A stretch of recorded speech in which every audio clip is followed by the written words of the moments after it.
Hello and welcome to Should I Wish Someone Told Me, a weekly series of educational conversations where my guest and I talk about all of the shit that we wish someone would have told us so that you don't have to figure it out the hard way. I am your host, Johnna Renée, and I am the only one that's going to be joining us today for a conversation about life redesign, continuing with that theme, why it doesn't work.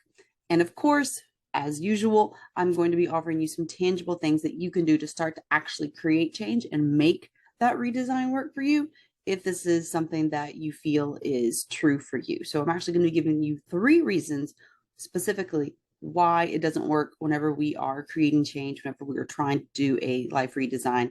And we're going to be talking about those a bit more in depth. I did paper notes. I believe this is what this is called. Does anyone remember paper?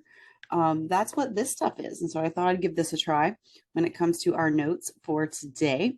And what I want you to do, your invitation, if you will, is to consider why creating change isn't working for you so that once you have that identified, you will have somewhere that you can start, right? It will make more sense when it's like, well, I don't know why it doesn't work if you have some kind of an idea. And so maybe it's going to be something that I offer now. Maybe what I am going to share with you will spark something that's like, oh, actually, I think it's this thing. But just be thinking about that because, again, this is something that I think a lot of times we are often sometimes frustrated, like, well, I want to make these changes that I know this would be really good for me. And we have the best of intentions and we set out to do it. But then once we get into it, we do it for a little bit, and it's not quite what we thought. We don't necessarily have, the time or the resources or whatever the case may be. And so it doesn't end up happening. And then we feel some kind of way about it, which is usually embarrassed for not being able to do it or shameful even. And so what I want you to do right here, right now, as you're listening, as you're watching, is to just start to think why creating changes, why redesigning your life, why, doing the things that you know that you need to do, or maybe you don't know that you need to do them, but you know you want to make a change, why it isn't working for you. So with that being said, let us go ahead and dive right into the first reason why life redesigns do not work, why creating change, like why making changes like doesn't work. So first of all, we have these things in our brains. The way that our brains work are via neural pathways. And so the shortest distance between 2 points, 2 connections in your brain is a neural pathway. So what this is it's essentially the road that has been most traveled in your brain to solve something or to get a certain result. And this can look like responding a certain way in situations. This can look like the habits that you have. And this is something where it's not necessarily always what is best for us, but it's what's familiar to us. And what I mean by that is if, let's say, your goal is to lose weight, but you keep coming home and binging, it's not because you can't do it. It's not because you don't want it bad enough. It's because that's the neural pathway that is in your brain. Well, whenever we get home, there's the trigger, right? Like getting home. And then, like, this is what I do. Like, I eat, foods or whatever the case may be. So that's what's happening. And it's something where even if you know, hey, like, I need to do this instead, that's not what your brain knows to be true. So, like, while you consciously maybe like, yes, let me, you know, prepare and meal plan and eat throughout the day and, let me be very strict and strategic with this. It's something where, while you know that consciously, viscerally in your body, your subconscious, this is whenever like the woo-wee spiritual ones talk about like your subconscious and your conscious, what is happening in your primal brain, which is the oldest brain, is that it's like, I hear you, but I don't know that that is actually going to ensure your survival because we haven't really done that. And so that's my job. That's our job to ensure your survival. And we know that this other thing will do that. And so we are just going to do that again because that's proven that, we're going to wake up in the morning. And so that is why it is so challenging. And one reason, or one of the reasons why it is so challenging, it's probably the main one, because the more times you have done something, the more it is ingrained in your memory, right? The deeper it is, the more times you walk a trail in the woods, the more worn that path is going to be. And so it's the same thing in your brain. So if you are wanting to carve a new path, like if we were thinking about it, taking it back to talking it, if we were thinking about it in the woods analogy, it's something where I'm going to the woods and there are a bunch of branches, and I'm going to have to really start to, like, go into this uncharted territory. I might get scratched. It might be a little difficult at first, but I know that this is the better way. This is a shorter way. This is a safer way.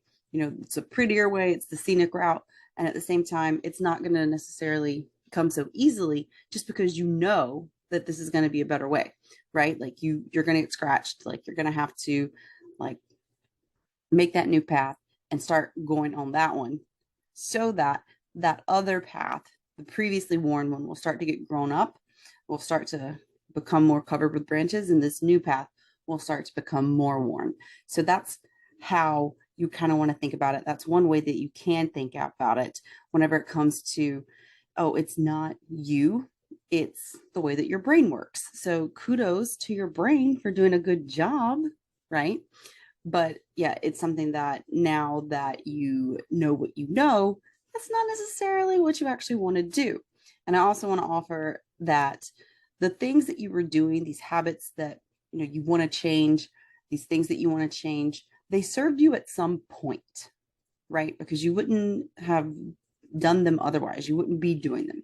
It's just that now that you are who you are, that you have evolved, that you've become this different version of yourself, that time has gone on, that you've grown, the solutions of the past are no longer the solutions of the present, and likely they will not be the solutions of the future. And so whenever you are thinking of it in those terms, I hope that this offers you some grace and some perspective, and just kind of relieves some of the pressure and the internalization of, like, oh God, this is a me thing. It's not a you thing. It's the way that your brain works.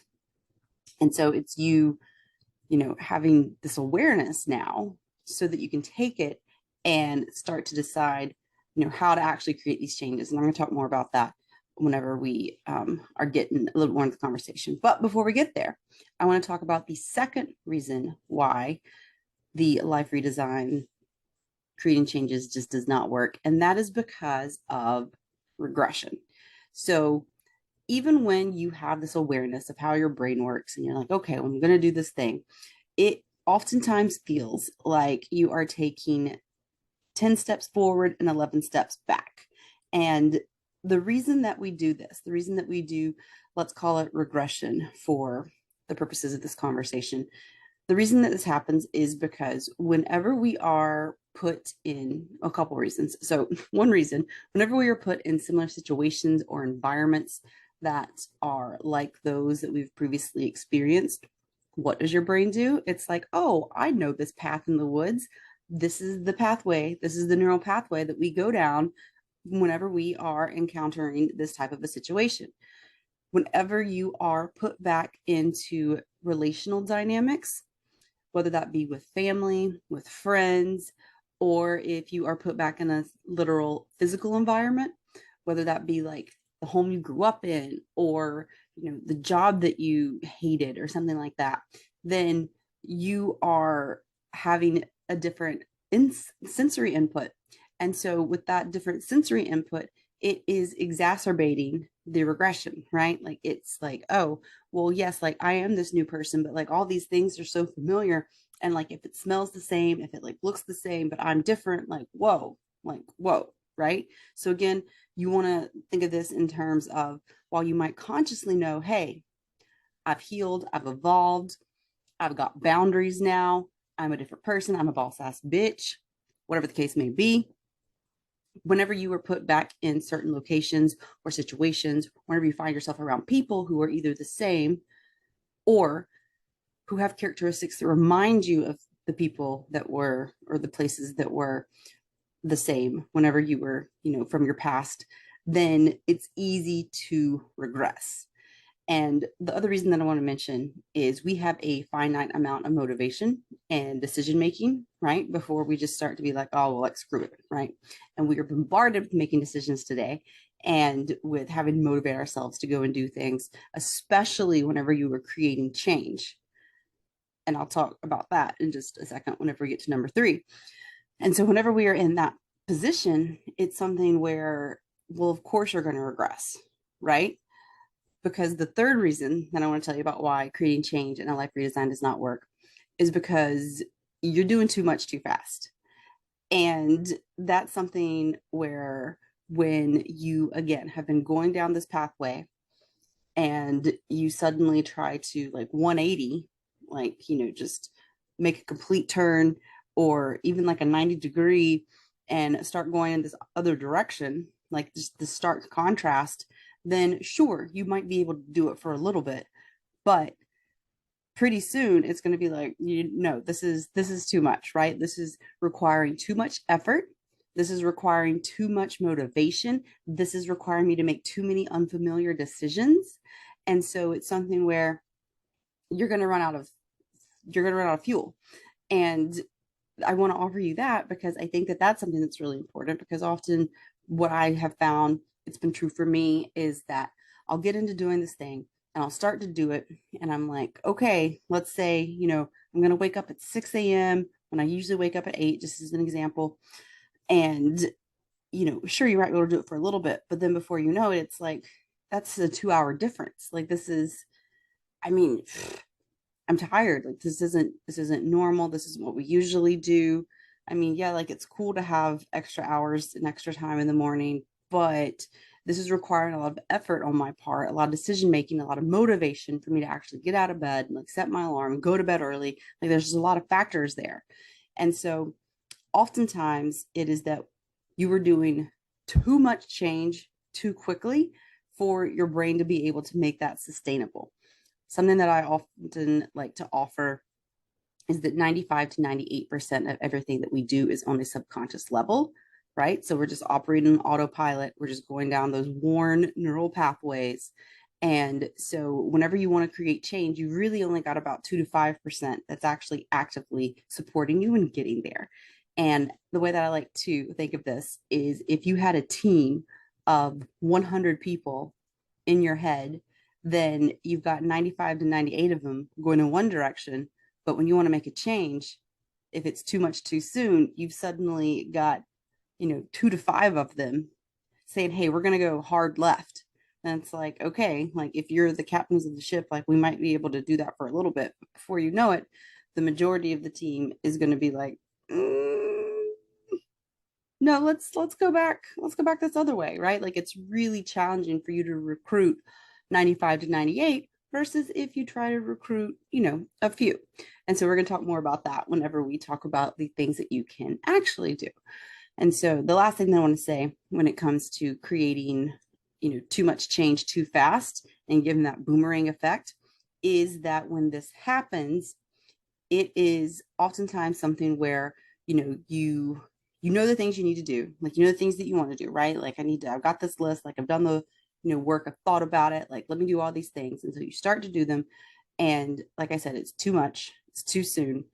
And I'm not telling, you to be less in any sense, but I'm saying, like, maybe you're doing too much, like, oftentimes in this society, talked about this before, you'll hear me talk about it again. Productivity is glamorized and glorified, and we are conditioned to always be doing something.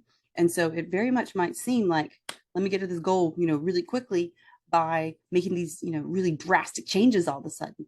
And while, whenever you think about it, it's like, okay, yeah, like, of course, like, that logically makes sense.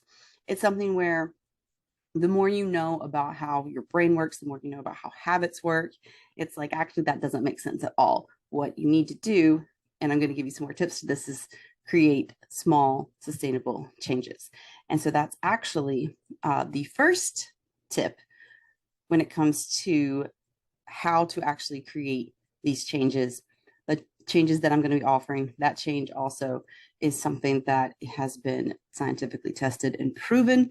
And so whenever we are in the space where it's time to, actually create the change, doing it in small ways so that you can recruit, like I said, not the, 95 to 98 right away, but you can recruit like 10. It's easier to convince 10 people to do something than it is 95 to 98, right? So whenever you do that, it is going to be something where you're going to make a gradual change. Like before you know it, the 95 to 98 will have transitioned over to the other side. And so this can look like whenever you are, let's take it back to the wake up example. So instead of waking up at 6, if you usually wake up at 8, maybe it's something where you wake up at 7:45. And so it's like when I say that, like that's like what, 15 minutes? Like what the fuck? Like that's not the goal. Right. Like we're about an hour and 45 minutes off. But that seems so stupid easy that you can definitely do it, right? So once 7:45 becomes the new norm, then let's bump it up to 7:30. Once that becomes the new norm, 7:15. You see what I'm doing? Like we're taking small, sustainable steps that you can make a change so that this just becomes who you are, so that you are rewriting a new neural pathway, so that you were making that new path in the woods in the direction that you want to go, that goes by the waterfall, that's the safer route, that's the more scenic route. And you're doing it in a way that is supporting you to do it a little bit at a time.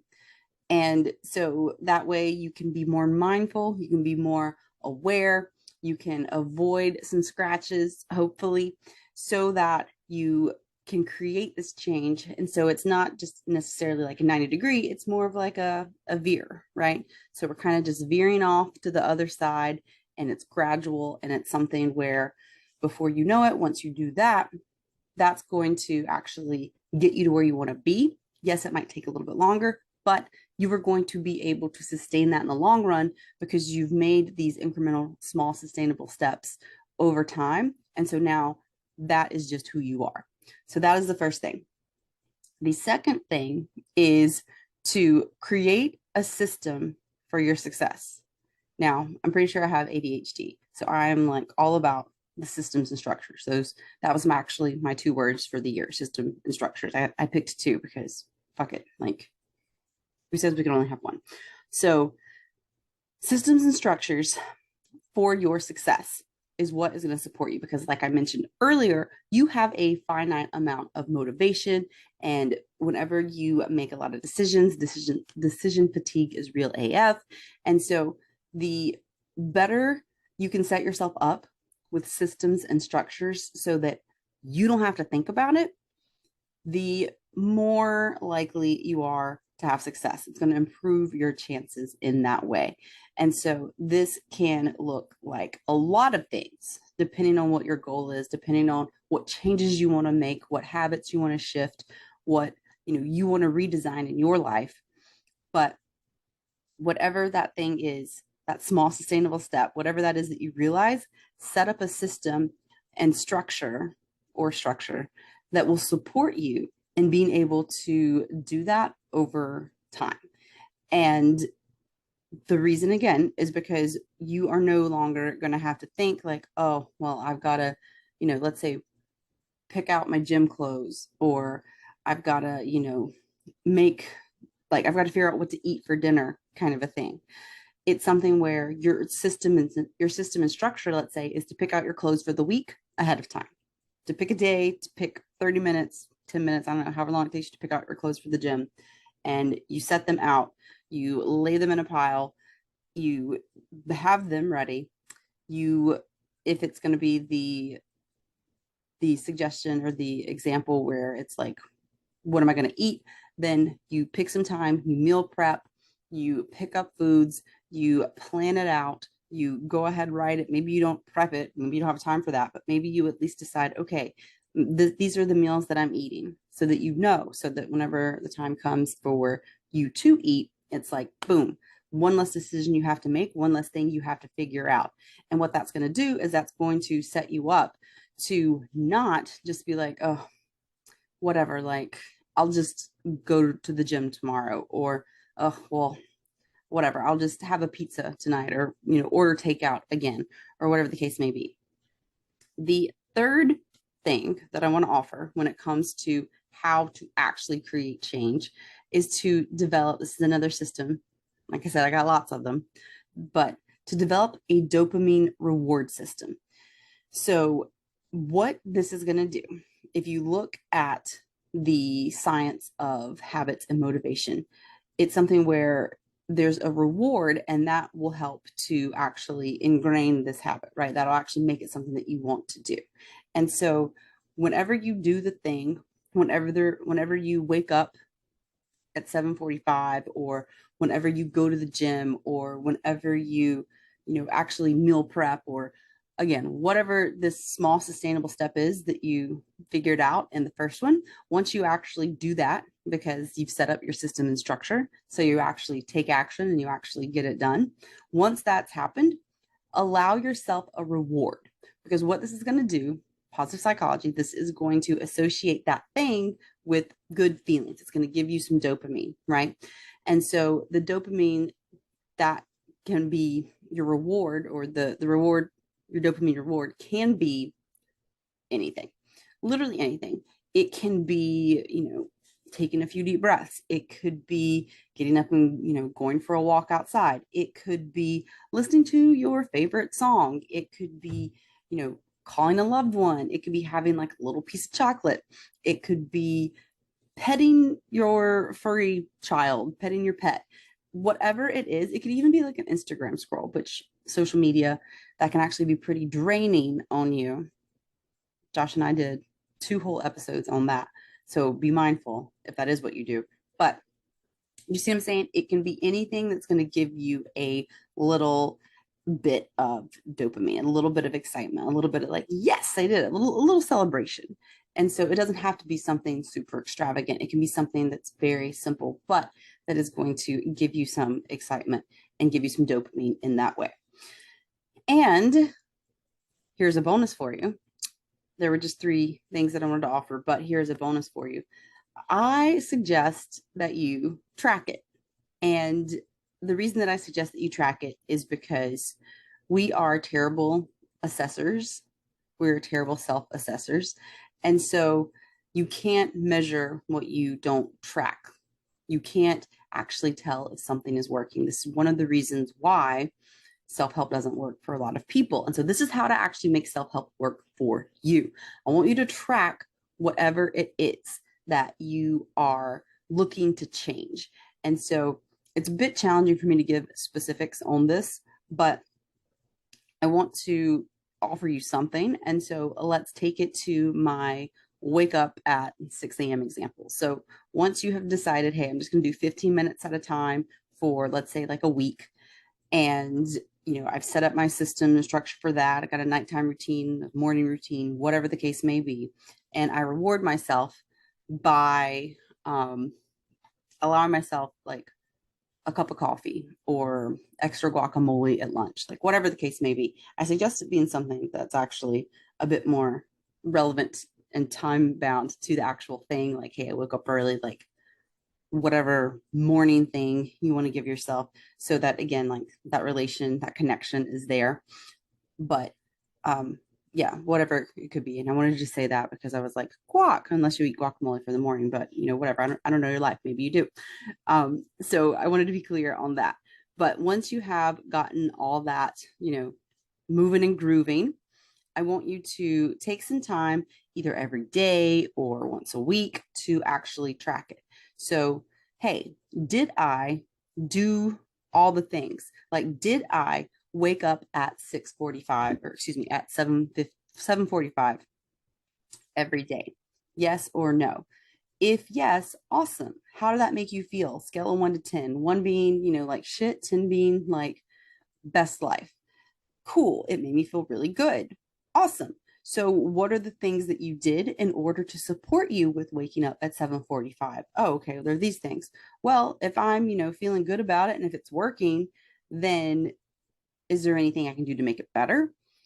Or is there anything that I can do to, change it in any way? Because if, let's say, you didn't wake up at 7:45 every morning, how does that make you feel? Well, not too great, because this was the goal, this was the change I wanted to make.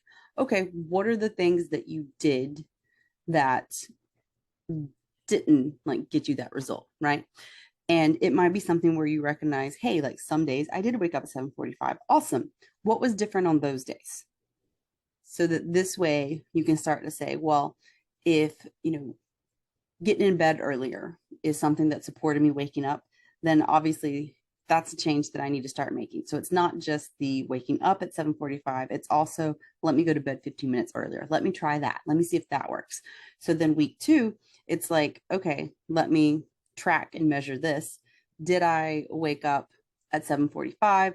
Well, I did, not 7 days, but I did do 2 more days than the previous week. What happened with that change? Well, I started going to bed 15 minutes earlier. Cool. So that works. See what I'm saying? So it's something where like life is busy and, we have a lot of thoughts going on in your head anyway. So if you can take some tangible thing, or if you can take some change and make it tangible and give it a metric, then it's going to give you something to work with. It's going to give you some leverage, right? It's going to help you with your evolution into creating the life that you want and making the changes that you want to see. So that is what I have to offer you today. I hope that this was helpful. I hope that this gave you some insight as to why the changes aren't happening, because there are neural pathways in your brain that are saying, hey, this is what we've always done. It's worked. If it ain't broke, why fix it?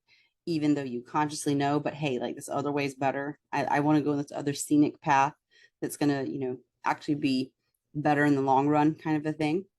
I also talked about how there is a regression that happens whenever we are put back in the same situations or scenarios, or whenever we are experiencing people who remind us of who we previously were. Whenever we are experiencing the same smells, scent is the strongest sense linked to memory.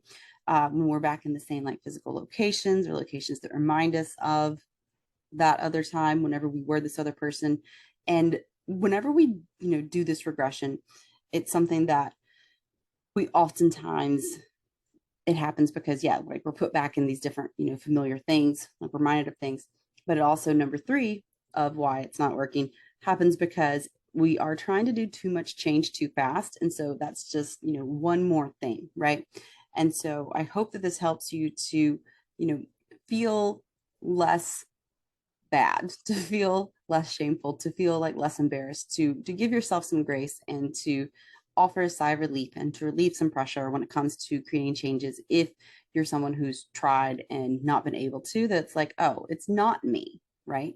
And I want to offer this because I know oftentimes when we're trying to make changes, and like I said, it's like 10 steps forward, 11 steps back, it can be really frustrating, and you can start to feel bad about yourself. It can start to, deteriorate your inner trust. It can start to erode your self-confidence and your self-esteem, because you're like, well, why can't I do these things? You can start to really feel bad about that.